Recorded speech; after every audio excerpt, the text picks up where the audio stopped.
Okay, this is the tabletop test of the 35 9mm single loaders that I've made yesterday. I've done two for Wayne Scott in USA, and excuse me, I've modified these things from 30 cal to 335. So I've done two for him to try out. They're both prototypes.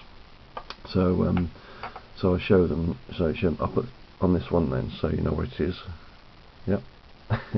Like you need to know. And this one as well. I didn't put anything on this because it's pretty obvious what it is. When you see it in real life, you'll see what I mean. These things are massive. So anyway, so first of all, this one I'll show you. This one works. Obviously, I'll show you in the rifle in another video later this morning. But basically, that sits in your breech as you expect. Pop this down. Pop your round in up there. Bolt back. Rock and roll. And what you'll notice is it kind of, I've shown you it cranked there, but if I get the pellet out now, so if I stand this up like this, or perfectly upright, pop him in there, and he kind of stays put. I think it's a combination of I've got a good fit and the sheer weight and size of these things, and there you go. So now the other one is a lot simpler. Oh, by the way, of course, I'll show you how it cycles through. So that goes through there, probe comes through the back here, and it just goes through. Very little friction whatsoever, so it's not going to be damaging anything. There's very little friction through here, just enough to grip the pellet. Now, I don't for one minute think you're going to get slugs. Excuse me. I don't for 1 minute think you're going to get slugs in this single loader, because if you look at the size of the thing, I don't know what they are. They must be like a centimetre long or something like that. But when it's in, it kind of just sits. That's the handle. Put it in the actual pellet thing. When it's in kind of flush on this side, you can see almost dipping out of the other side. So for slugs, I wouldn't bother using that. I would use this one.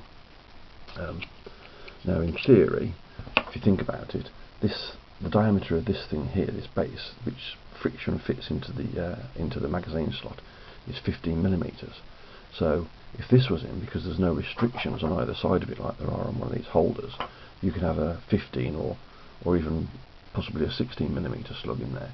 Now these obviously, because these are a little bit harder to load, but basically I put it so that you'll probably have to cock the rifle onto one side and just roll it in like that, and then put the bolt forward. It's going to be with this thing. It's going to be virtually impossible, I would say, unless you make something, because obviously your valve block is here and the frame is here. To actually, you can't put your fingers there like that. You have to try and rest him on there and then like roll him in. It might work, but I think this one's easier to use for pellets. But again, you're restricted on length, and this one it'll be great for slugs, as and when you can get some, I know, 14, 15, 16mm 35 cal slugs. Okay.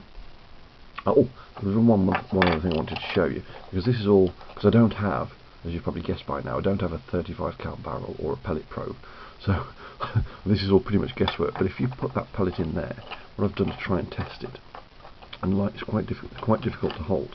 But if I line these two fellas up, can you see that? Yeah. If I line these two fellas up there and pin them together, because in theory this all should be in line,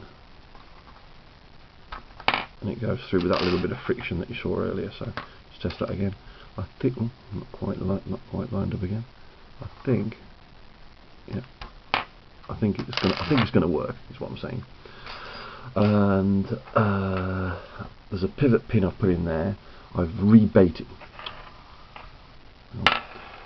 It kind of almost touches on the other side, but I've rebaited the head of the pin here, so you can go. If it doesn't scratch my finger, it ain't going to scratch your action. Okay. There is a little bit of burr on there, but that's from the plastic, and that will help with friction when it goes in. But I'll do another video shortly so that you can see it all fitted and how to fit them, because bear in mind this is 3D printed, it's not CNC alloy. So if you tug and yank and squish and force these things in the frame, you know, I'm not saying they'll break, but they're by no means indestructible. So I'll show you the best way how to get it in and get them in and get them out without risking damaging them next. Cheers.